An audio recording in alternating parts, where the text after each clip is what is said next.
If we would try to comprehend what had this period given to us, what did happen on the edge of these centuries, and what did these people who practiced yoga contribute, we would say the following. First of all, there appeared an option to study both in India and in Western yoga schools. In Soviet times, it was a great success to get a single piece of information, while in 19th it became possible to go to India, to Mysore or Rishikesh, to Pune, to Iyengar, and to see what they do. And both those who could go to India and those who couldn't allow this went to India.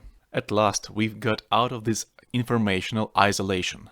All those psychological works and esoteric texts of traditions became available not only for special keepings. Lots of truly valuable sources were unveiled at that time. Of course, later on there also got lots of rubbish. Furthermore, this period is marked with a huge improvement in Hatha Yoga. In fact, in late Soviet period, the very fact that you practice yoga made you happy, even if you do everything incorrectly. And in 90s, it was not intelligentsia who came to yoga, but the sportsmen, the athletes, and surely they brought ideas of deep working with physical body. If we would compare yoga of 70s, 80s and 90s, these are completely different yogas. You cannot even imagine how sloppy were the exercises and how much had they changed. Then there was legitimation, demarginalization. Anyhow, before this period, yoga was underground. The famous TV presenter Drozdov of the Animal World TV show mentions in his memoirs that in nighttime, secretly, he went to some gym and some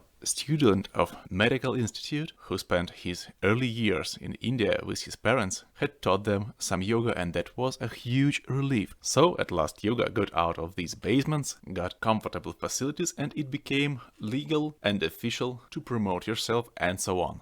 But the downside of this was the massification of yoga, when some former athletes who had mastered a couple of exercises noticed that his body is fit and stretched enough to do this, and branded himself as a yoga teacher. And of course there appeared professionalizing effect in yoga. Up to some period, it was impossible to think of yoga as a profession, but only as a reason for imprisonment. Up to some period, it was quite complex to communicate with other yogis, but since 90s and 2000s, it became possible. And this became a room for professionalization, and at that time, in Russian-speaking context, there first emerged yoga therapy research, where we have to thank Rinat Minvaliyev firstly. Here on this picture we see him experimenting with different states of cold, and he was the one who translated the physiological aspects of yoga, the classical work of Dietrich Ebert, and Sergei Agapkin, who tried to synthesize some simple but modern medical knowledge and some phenotypization of bodies, like Kretschmer types of body of asthenic, athletic and picnic type, with Ayurvedic types Vata, Pitta and Kapha doshas. He explored influences of Hatha Yoga on sympathetic and parasympathetic nervous systems, and conducted some first research on increasing and decreasing of blood pressure in asanas.